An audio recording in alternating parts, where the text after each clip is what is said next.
Believing myths about personal injury claims can cost you millions of dollars. In this video, I'm gonna bust the top 15 myths to show you how to maximize the value on your claim. Myth number one, if I don't receive treatment right after the crash, I cannot pursue a claim. Typically after a crash, there's a lot going on. Your adrenaline's pumping. You gotta get to work. You're worried about your car. You're worried about the kids. It's very common for you not to realize the injuries that you suffered for 24, 48, even 72 hours after the car accident. Now, of course, it's beneficial to get treatment right away because then the defense can't claim that your injuries weren't related to the crash. But it is not uncommon to have a little bit of a delay when that adrenaline wears off, when you realize that something is going on. So my advice to my clients is the second that you get into the crash, make an appointment with a doctor. You could always cancel it, but you don't want to wait too long. But it's a myth that if you don't receive treatment right away, we have settled hundreds, if not thousands of cases where our clients have not received treatment right from the crash, and we've had substantial settlements on their behalf. So it is a myth that if you don't receive treatment right away,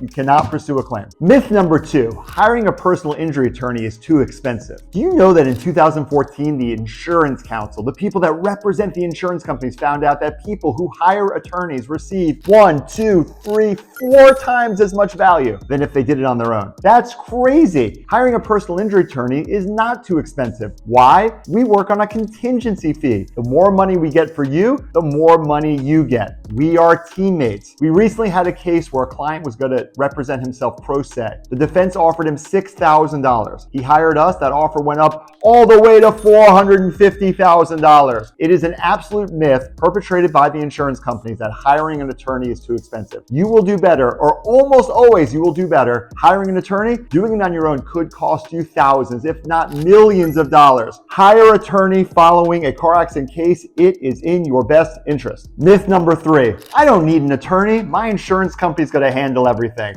What a crazy myth. Let me tell you what goes on if you're not represented. You're going to get a call from the insurance company and they're going to sound nice. And they're going to say something like, don't worry about it. We're going to pay all your past medicals. You're protected with us. That's just not true. It is true that the insurance company may pay your past medicals, but you're entitled to that anyway through your PIP coverage. Hiring an attorney like me gets you past pain and suffering, future pain and suffering. That could be a monster component in your personal injury case. Do not believe the myth that the insurance company is your friend. They are not your friend. Hiring a personal injury attorney will get you more money, more compensation, more rights than doing it on your own. Do not believe that the insurance company will handle everything for you, because they won't. That is an absolute myth perpetrated by them to take money out of your pockets. Myth number four, personal injury cases are always long and drawn out. That just isn't true. Now, when a client calls me and says, how long is my case going to take? I typically tell them, I don't know yet. I don't have enough information. As the case progresses and you start to treat and you feel better and you get an MRI and an offer is made, then we get a better idea of how long your case is going to take. It could take 3 weeks, it could take 3 months, it could take 3 years. Either way, the attorney has an incentive to get your case moved as fast as possible. We work on a contingency fee. We only get paid if you get paid. If you don't get paid, I don't get paid. So if I had to tell a client on average how long a case takes, it probably takes somewhere between 3 to 9 months with an average of 6 months. But here's the reality. Cases that typically take longer, it means that the injuries are more significant and the money is more substantial. So it is a myth that personal injury cases by and large are drawn out. That is not true. Again, we try to get our money as fast as possible, which means you get your money as fast as possible. Myth number five, minor injuries in a car accident case are not worth pursuing. This is a myth on numerous fronts. Here's why. You're involved in a car crash. Your neck hurts, your back hurts, but you just think it's going to go away.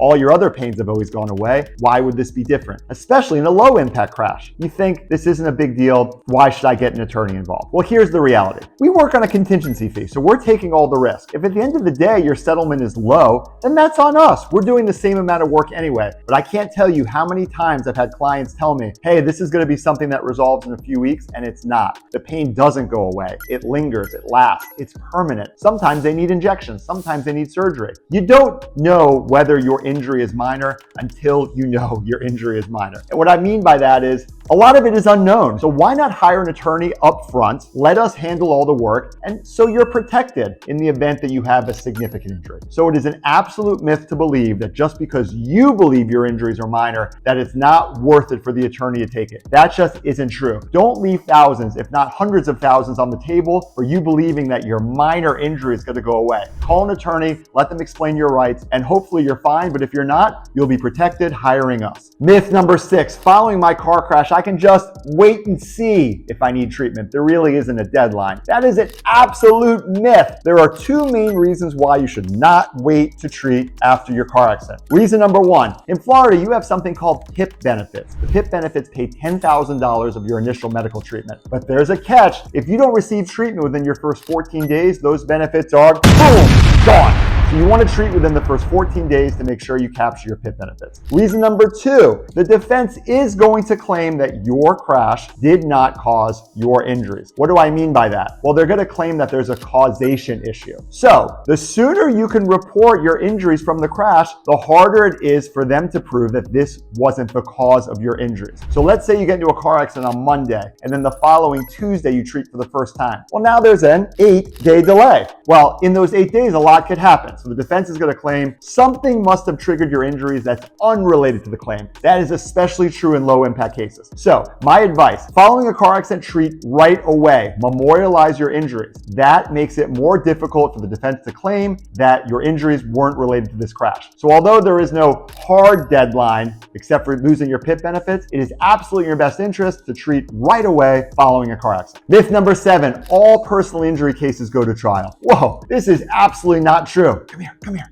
Let me tell you a little secret. Almost all cases settle before trial. Yes, that's true. About 98 to 99% of cases settle before trial. And a large majority of those cases settle before even litigation is filed. That is a myth perpetrated by the insurance companies to deter people from filing a claim because people don't want to be deposed and they don't want to have a jury of their peers that are evaluating them. But here's the reality. At our firm, the client is in charge. They run the show. They are the conductor of the train. Anytime you want to get off those train tracks, you just say, Phil, I want to settle your case. But most cases settle anyway. So it is an absolute myth that all cases go to trial. And in fact, the large majority of cases do not go to trial. Myth number 8, only my economic damages are recoverable. My non-economic damages are not recoverable. This is not true. Let me give you an example. You have economic costs, things like medical bills and lost wages. Well, those are easy to prove, okay? You submit the bills, you show it to the jury, they pay for the bill. Easy. Now, non-economic damages are harder to prove, but they could be substantially valuable in your case. Let me give you an example. Let's say that you used to play golf 2 times a week, 18 holes Saturday, 18 holes Sunday. And as a result of this car crash, you can't play anymore. Well, that has tremendous value. The value of your pain and suffering, your past pain and suffering and your future pain and suffering could be worth more, if not substantially more, than your economic damages. So if someone tells you that only your economic damages are recoverable, this is absolutely not true. You will be leaving thousands, if not hundreds of thousands of dollars on the table if you believe that only your economic damages and not your non-economic damages like pain and suffering and loss of enjoyment of life are recoverable. Myth number 9, the other party was ticketed. I don't need an attorney. Liability is a done deal.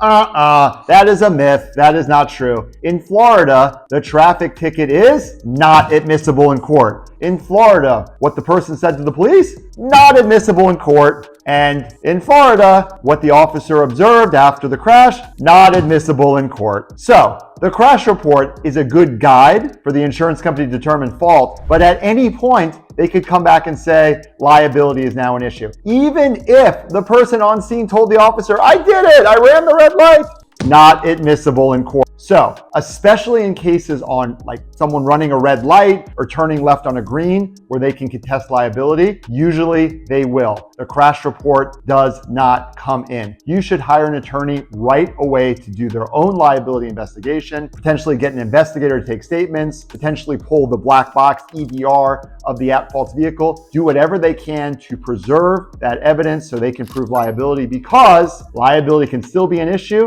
even if the other party was ticketed. Myth number 10, I can't file a claim because the other party wasn't issued a citation. This absolutely is not true. It doesn't matter if a citation was issued. It doesn't matter if they got a citation. It doesn't even matter if you got a citation. In Florida, citations are not admissible in court. The traffic crash report is not admissible in court. What the other party even tells the officer is not admissible in court. So we have to do our own liability determination. In fact, in one of our biggest cases last year, our client was issued the ticket. We went out, got an investigator, we had witness statements, we pulled the traffic lights, we also pulled the black box EDR, and it showed that the other guy was at fault. That case settled for 7 figures, and our client was issued the ticket. So it is an absolute myth, if the other party is not given a citation, that you can't file a claim. Myth number 11, all doctors see personal injury clients. I can see whatever doctor I want. This one's a hard one for people to understand, but this is absolutely not true. Doctors at Jackson, doctors at Mayo, doctors at Cleveland Clinic, doctors at Baptist, most of the time, those doctors will not see you if they hear you are involved in a car accident. What do I mean by that? You walk in to make the appointment, you say, I'm John Smith. They say, why were you injured? Why are you here? I was involved in a car accident. And they say, whoa, we can't see you. It's part of our policy that we are not allowed, we are prohibited from seeing individuals involved in personal injury cases. Is it fair? No. Is it unfortunate? Of course it's unfortunate, but that's the reality.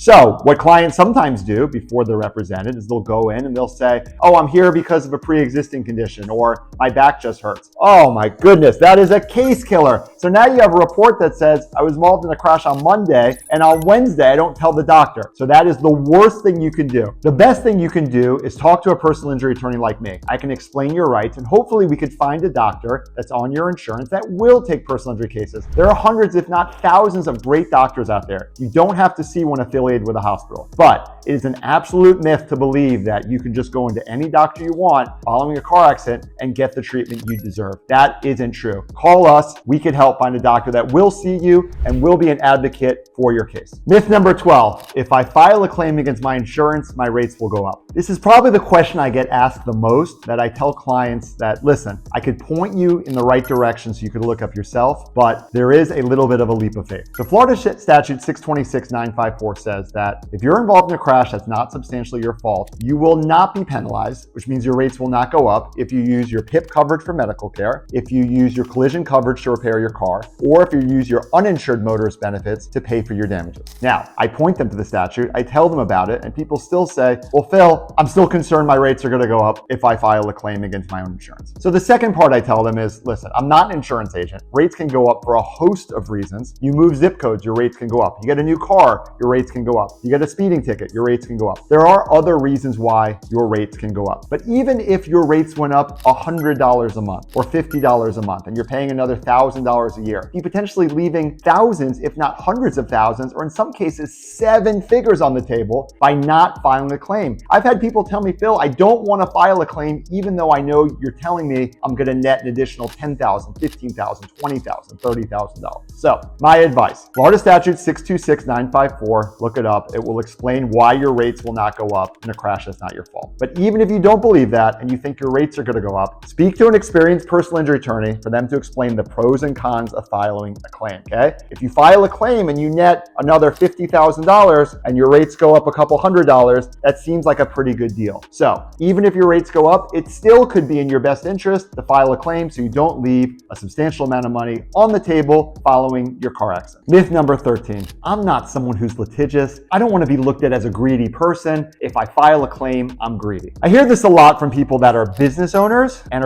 from people that are very religious. Okay? Those are the two people that typically will tell me, I don't want to be the person that files a claim against someone else. It's just not in my DNA. It's not in my nature. And I tell them, look, you didn't ask for any of this. Okay? You're not the person that the insurance company looks at as a habitual offender. You have 5, 6, 7 accidents that you're reporting claims for. You got hurt. It wasn't your fault. And someone else was negligent. It wasn't that they made a mistake. They were on their phone. They were texting. They were putting on makeup. They were speeding. They weren't paying attention. Someone else's negligence hurt you. And you're not asking for a lottery ticket. You're just asking to be made whole. Give me my past medical. Give me my future medical. hypothetical. Give me my past pain and suffering and give me my future pain and suffering. Just put me back together of where I would have been following this crash. So it is an absolute myth to believe that just because you file a claim, you're litigious or greedy. That isn't true. And that mentality could take thousands, if not hundreds of thousands of dollars out of your pocket from a settlement that justly compensates you for your injuries.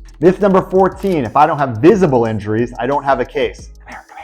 Here's a little secret. Most cases do not have visible injuries. Sure, we have cases where the airbag deploys and there's bruising or scratches on the face, or glass breaks and there's scratches on the arms, or sometimes the seatbelt strap is embedded into the chest because the impact was so strong. But most cases, there are not immediate visual injuries. Well then, how could that be? In fact, most cases, there aren't things like broken bones. Most car accident cases, the injuries are internal, okay? It's with your neck, your spine, your back, your shoulder, your knee. And in order to see those injuries, you need to get diagnostic testing like a CT scan or an MRI. So it is a myth to believe that if you don't have visible injuries, you don't have a claim. Now, if you do have visible injuries, that could certainly increase the value of your claim. It is an absolute myth to believe that without visible injuries, you don't have a claim. And people that think that way could be leaving thousands, if not hundreds of thousands of dollars in a settlement. Myth number 15, if the airbag didn't deploy, it's not a significant crash and I don't have a case. This isn't true for a few reasons. Reason number one, in almost all rear end crashes, the airbag does not deploy. What? How